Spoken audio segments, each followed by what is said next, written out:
Hi, and welcome to another episode of Hot Takes with me, the Silver Fox. Now, Westminster, it seems, is very likely to hand their legal bill for the court challenge over the GRR bill to the Scottish Government and say, you've got to pay this. And the Scottish Government say, well, that seems unfair. We were doing this, blah, blah, blah, blah, blah. They're claiming it's petty. They're claiming it's never happened before. Just because something hasn't happened before doesn't mean it can't happen now, of course. And yes, maybe it is petty.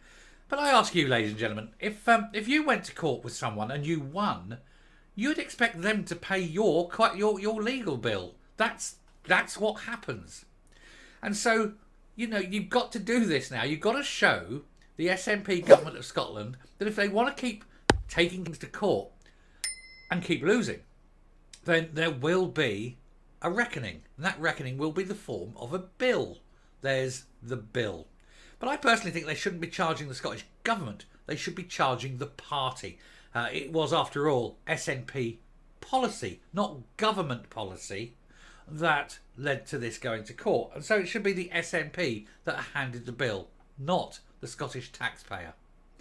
But we'll take a look at this, see what's going on, see why they're all sort of really upset that Westminster are going to be billing them. Because we all know why, don't we? They're going to get billed again if they take it to the Supreme Court. Here you go.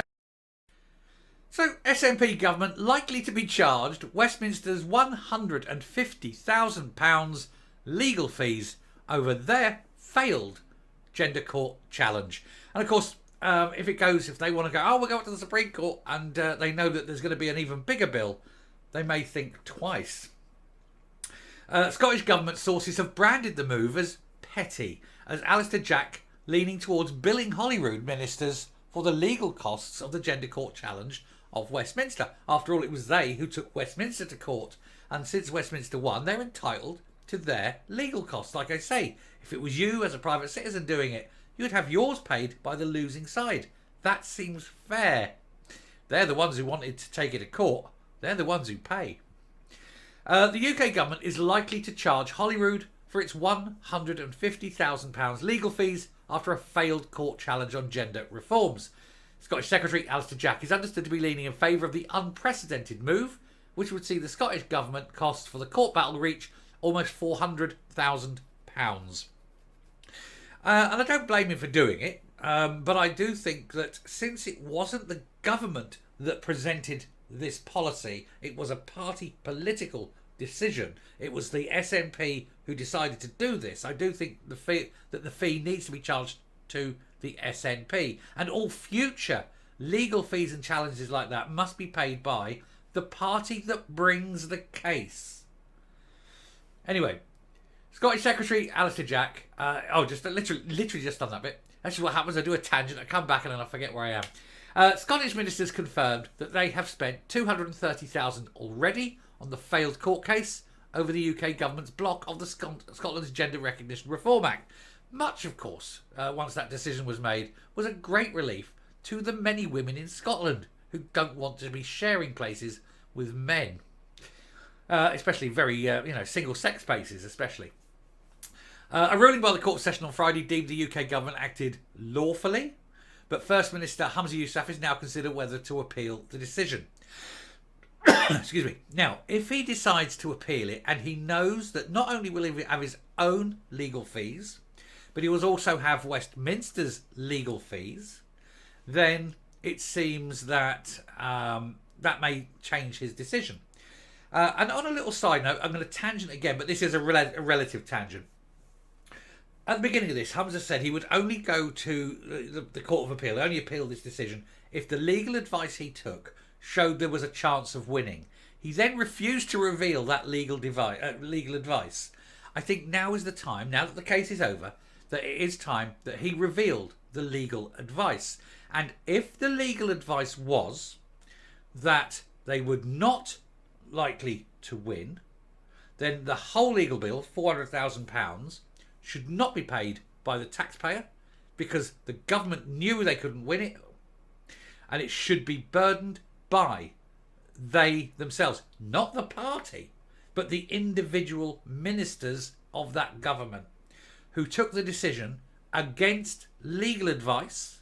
They took the decision on their own recognizance to proceed against legal advice, and therefore they personally must be responsible for the legal fees, not the Scottish taxpayer.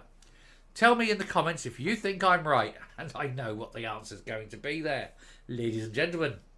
Anyway, the court ruling obviously went there. He's deciding whether to appeal, and if he does, this could bring the total court costs close to £1 million for both Holyrood and Westminster, a bill which Holyrood could have to pay if ministers lose the appeal.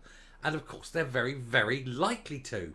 And it seems also very strange that Humza Yousaf wants the United Kingdom court to overrule Scotland's highest court.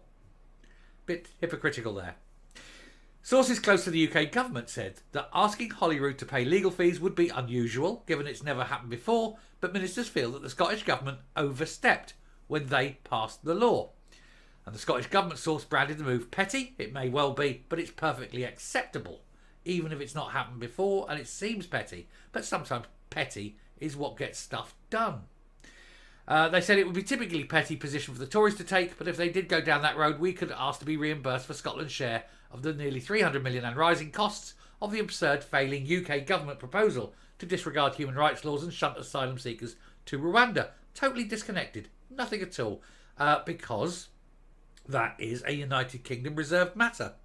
Nothing to do with Scotland. In the same way as the GRR bill.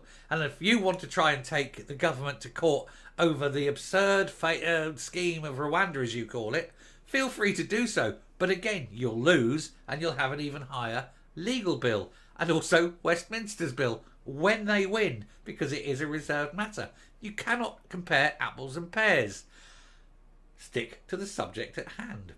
The latest row comes as the former Finance Secretary and SNP leadership hopeful Kate Forbes, MSP, urged Yousaf not to appeal the court ruling. And I'm sure she won't appeal it when she becomes leader later, or early, shall we say, in the new year. Writing on social media, she said, I've previously argued that Scotgov shouldn't contest Section 35 unless there was a very high chance of success. We touched on this yesterday. And basically, yeah, she is right. They shouldn't have done it. But there we go. That's by the by now. That's past tense. Hollywood's GRR laws aim to make it easier for transgender people to obtain a gender recognition certificate and lower the age at which they can apply for one to 16 from 18. Some campaigners argue against the reforms, so they could also make it easier for predatory men to gain access to women's spaces by declaring they were female. I give you, ladies and gentlemen, Andrew Miller, the poster child of common sense. All you have to do whenever they argue that it is right is point to him and say, really?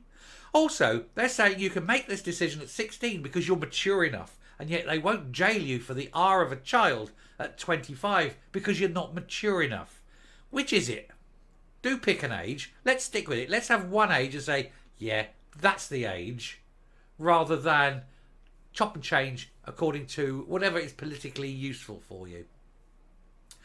Jen Bell, a man who calls himself Jen now, is a 29-year-old transgender woman from Glasgow, mentally ill man, who said the latest development could increase hostility towards trans people. No, trans people increase the hostility towards trans people, because rather than just going out there wearing a skirt and a dress or whatever and getting on with their lives, they have to politicise everything, and they really have to stop pushing dangerous policies simply to create division and make themselves look special. You're not special, you're mentally ill, because it doesn't matter what you do on the outside, doesn't change what's in here.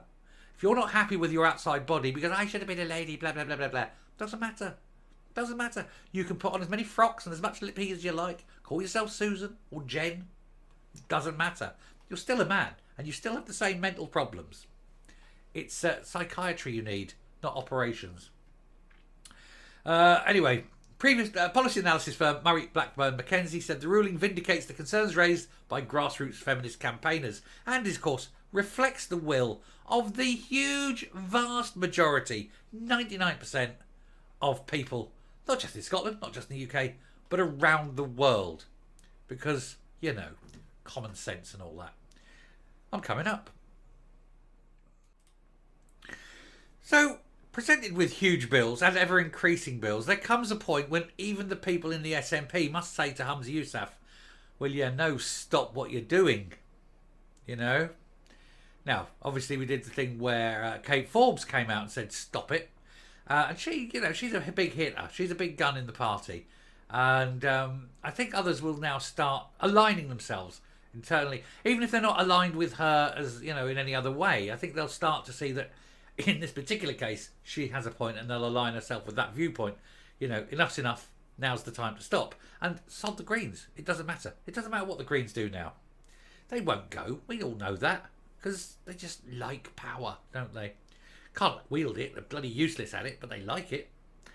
Anyway, I shall stop there. Thank you very much for watching. Do please hit the subscribe button, ring the bell, leave a like, leave a comment, please share the video, and I will speak to you later. Thank you. Bye.